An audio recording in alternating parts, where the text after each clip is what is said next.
Hey, Fat Guy Flies RC. All right, we're going to put the FMS Kingfisher together. This is the version 2 that has reflex. Now, I've already put the hold the phone from beacon on the flaps and the ailerons, but just to show you how I do it, I'm going to go to whatever side I wish. I'm going to only put it on one side, and I just run a bead of this hold the phone, just a nice thin bead, right down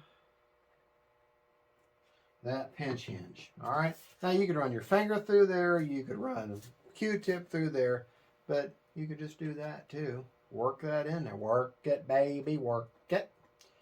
And that spreads that, the complete as far as you can get it, and that will spread that nice glue, which remains nice and rubbery, and makes a nice little insurance policy.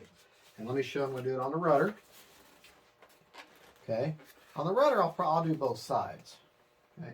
Now there's a mechanical hinge here, so I'm just going to favor, not going to mess with the mechanical hinge. I'm going to come about ½ inch up from that. Put a bead of it there. Okay. Work it. Come back on this side. Do the same thing. And it's white, and it clears dry, and it dries clear. So work that in there, and that will remain just as flexible. Won't put any stress on your servo at all, and just nice insurance policy. All right, so we can go ahead and proceed on with the build. Now you're going to take a 2mm hex drive tool, like the one that has just disappeared on me, right here, 2mm. Okay, find your landing gear. It's got 3 holes. Smaller hole is to the front of the airplane. Always get yourself one of these little metal trays here.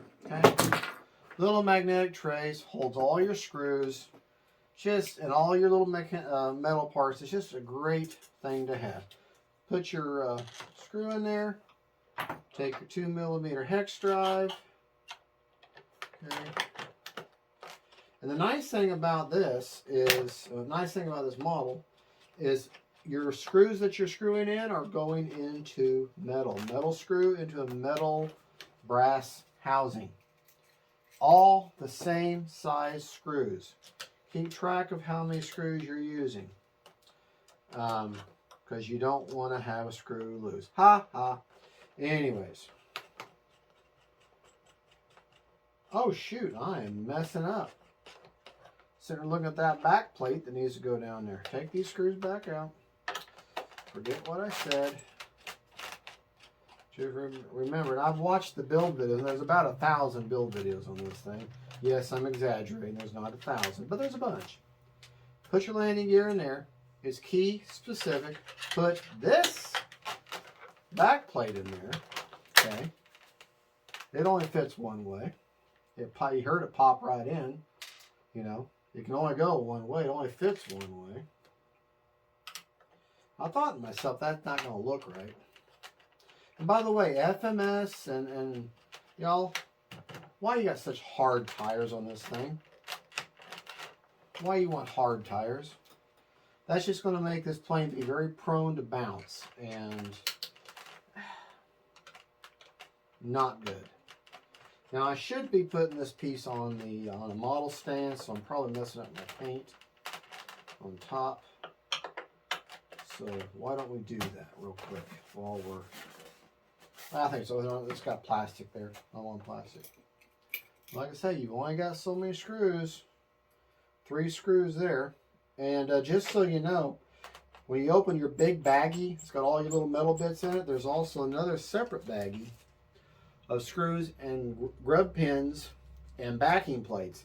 That's for this area here if you ever use your floats. So don't lose that baggie. Wherever you store your floats, take a little piece of tape and scotch tape that little baggie to those floats, okay? All right, landing gear is on. Now, this is where you're going to take your elevator. Okay? Obviously, the graphics with the FMS go up. There's graphics on the bottom. But if you look, it's like a puzzle piece. I have not dry fitted this yet. I haven't even tried it. But that's going to just fit right in there. It's going to slide right in there, and you should hear a snap.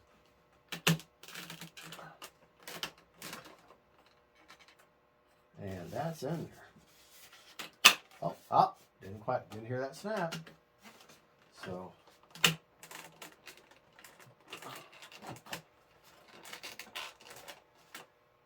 I'm supposed to just snap. Okay, it's got a little.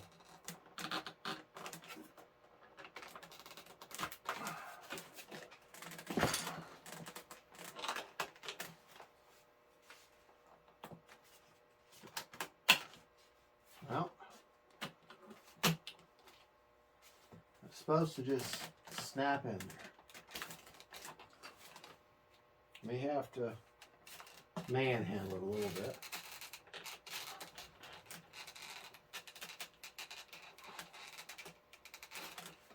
Well,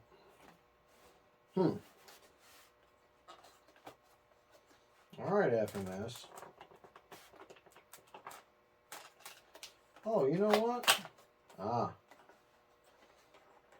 That's because. Okay. Here's what's going on. If you look in there, this little tab right here that the rudder's on, see it has a little channel right there, a channel on top. Okay, and it has like a hoop. All right, see that channel? See that channel up there? Okay, now if you look here, there's a top section and a bottom section. Okay, you can kind of see it. Well, that bottom section is where that hoop part is supposed to go inside that section there. So it's got its own little cavity. You see that hoop? That bottom cavity, that's supposed to slide in there. So you're going to have to kind of pull up. Just not what's wanting to go in towards the top. I'm going to pull it down a little bit and guide it into its little section. So it should, before it snaps, should look like that. Okay? Then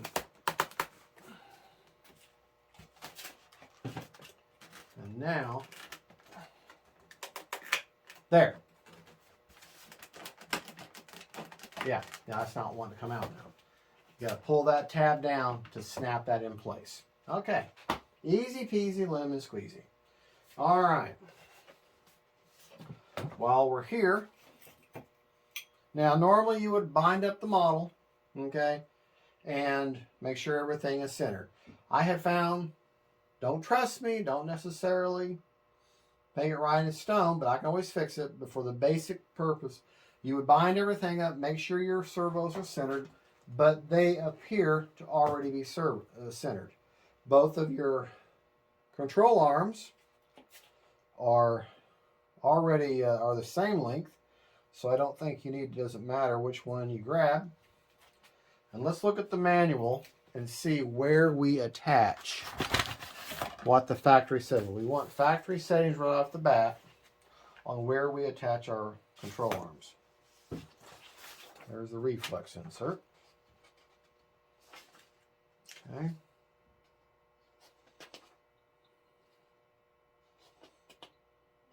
Page 12. Okay. Everything on the arm of the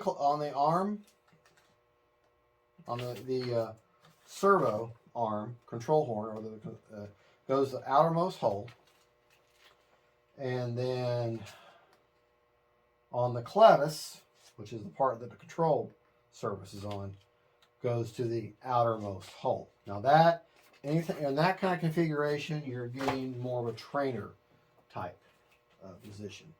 So, further out on the control arm of the servo gives you the most movement.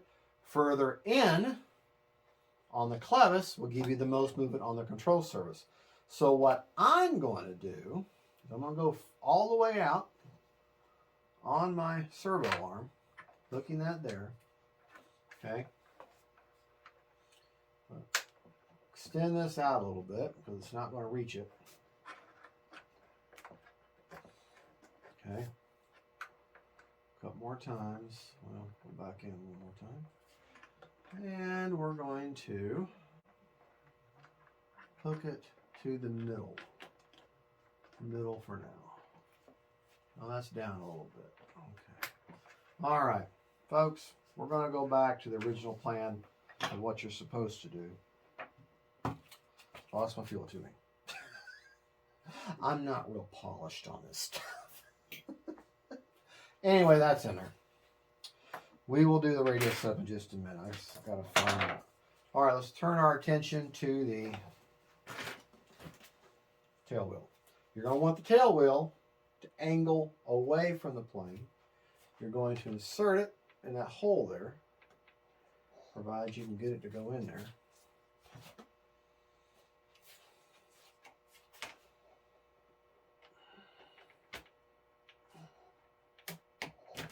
Okay. Now it's going to fish up through. Okay. You can see,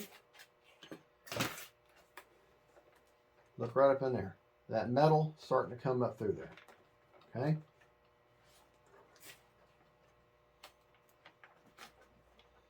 Okay. You can see right there. Now, what I'm going to do, take this back plate here. Okay.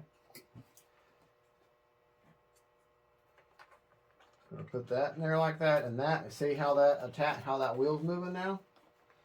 That attaches to that, attacks that wheel section, grabs a hold of it, and that's why we have this hard plastic piece here that secures that wheel in place and has a positive connection. It's not just bare foam trying to turn a metal piece. We would not want that. That would be very bad. And that just screws in there like that. Like I say, you only got one kind of screw in this model, and you don't want your screws to get loose. And it's very obvious when it bottoms out. Okay. Take the other screw here. And I think that's all the screws I'm going to be using. The remaining screws probably going to hold the spinner on. Now this is actually going through that loop part on the top of that wheel arm. Hold on. I just dropped my screw. So my screw went loose on me. See? We don't want the screw to go loose. We want the screw to stay in with you there. All right. Come on, baby. There we go. Now, it's obvious where it goes. You can't miss it. You're not going to screw it up. That captures. Yeah. Remember, you're going metal into metal, so when it bottoms out, it bottoms out. See, that tail wheel moves now. That is obvious. Now, turn our attention to the wing. Our wing. Da-da-da. Put your wing spar in. Okay. And like I said, I have already hold the foam beacon in there. You look on the side. See right there in the front, right there, right below my finger tapping, you see that big hole there? That's where you're going to feed all your wires through. And it's only 2 wires. One is labeled flap, and since the other one is not labeled flap, then that's for the aileron. Feed it through your... And I haven't test fitted anything. I've just put it together like I have test fitted it all the times. But so if this is your model and listen, this was mine. If this was your model and you're doing home, test fit everything first, take it apart, and then put it back together. That way you'll come across any problems, you'll go ahead and fix it. Me, I'm doing everything for the first time on film. So make sure everything's going through there. Okay. This would have been a good time. Go ahead and take that cap off of there. When I mean cap, I mean battery tray. And I can see my wires coming through there. Okay. All right. They are. Get that wing. Hear it snap in? It snapped in. All right. There's my aileron. There's that flat wire that was labeled. Okay. All right. So, other wing. I'm glad that snaps in, because then that lets me know she ain't going nowhere. And on top of that, I got some these struts that'll hold the wing on also. All right, get my wing on there, find my holes, start feeding my wire through there. Okay. All right. Make sure they're running good. A little more. That's all I'm doing right now, folks. I'm just feeding the wire through the side.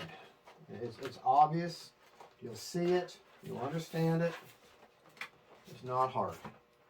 All right. That's going to feed through there. Line up my wing. Put your hand over here. Put your other hand on this side of the wing.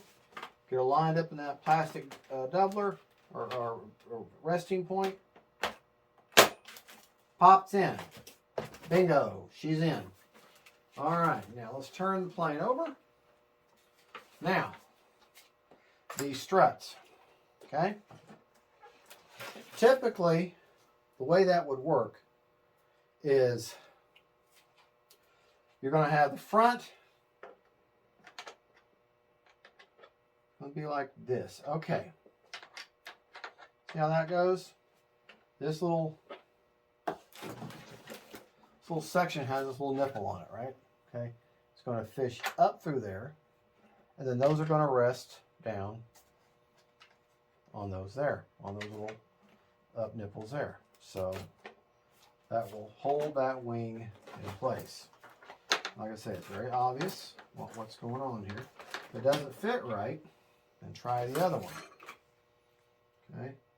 I'll push that up through there. Yeah, I think this one. Okay, that one fits perfectly. If it doesn't look like it seems awkward, doesn't fit right, then switch it around. Okay. And before you put the retainer pins in, that's how it should look. You should have the little nipples sticking out. Oh, that sounds terrible, doesn't it? Okay, little nipples should be sticking out on all those, and you'll see an exposed hole. Okay, on that exposed hole, you're going to take a little cotter pin, and you're going to run it through. You're going to have a total of 6, 3 on each side. Okay, you're going to run it through right through there. Wasn't hard to do, but that's how that should look when you're done. Doesn't matter if you go from this direction or that direction. It's whatever is comfortable for you. Okay? Find your little hole there. You're going to run your cotter pin through it, just like that. Okay?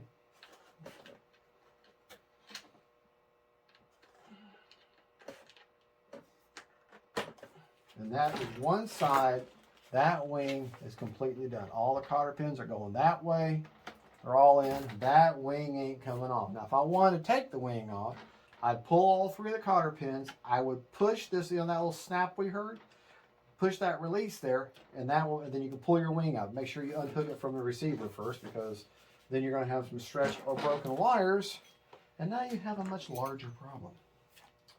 All right, I'm going to repeat the same process over here. Find my little hole in the nipple. Ouch. And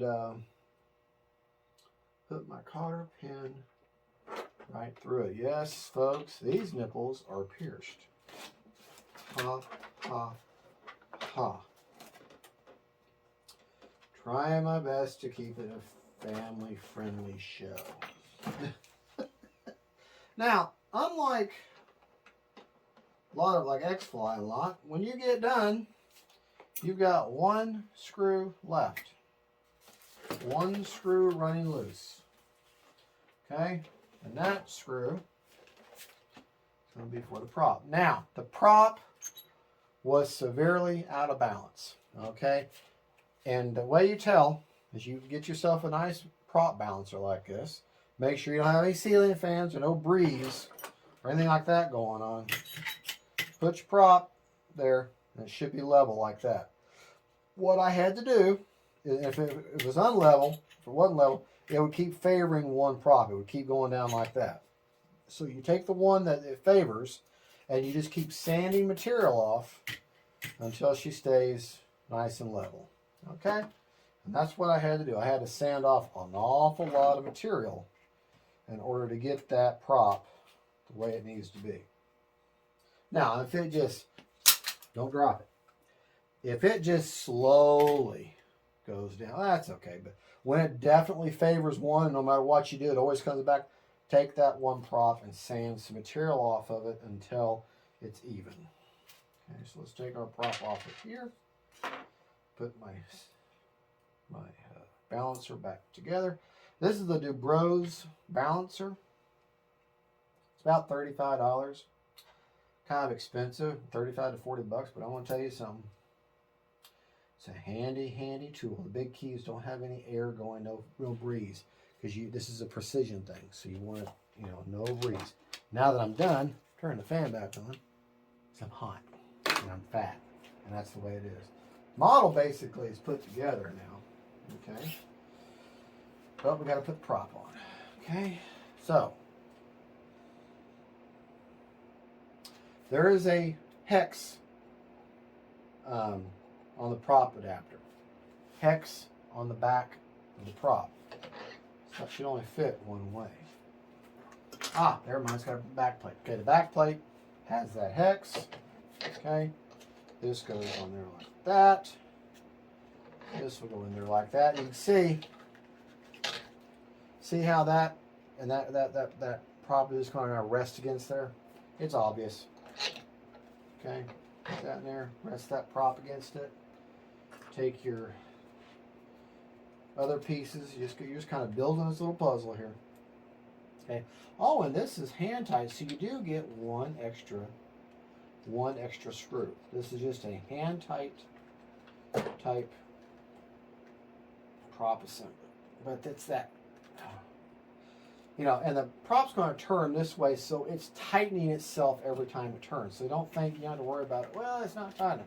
No, it tightens as it turns. And that motor just has that, want to do that? A little bit of a hum, nice and balanced. I think that thing's going to be just fine. All right. Well, there you go, folks. That's pretty much it. You can do, got your flaps that come through. Connection for the flaps are there. All you got to do now is put your receiver in and bind her up. But that's a different video. So that's the basic build. The basic build of the FMS Kingfisher. Make sure when you go before you fly, hear that snap. Otherwise, guess what? That's going to come flying off in flight. So make sure you hear that snap. All right, there you go. She's all together. Folks, thank you for watching. Don't forget to like and subscribe. God bless y'all. I'm sorry, camera cut out on me when I was trying to. But anyways, I was just saying, thank you for watching. Don't forget to like and subscribe. God bless y'all. And don't forget, faith, family, and friends, and then planes. Bye, y'all.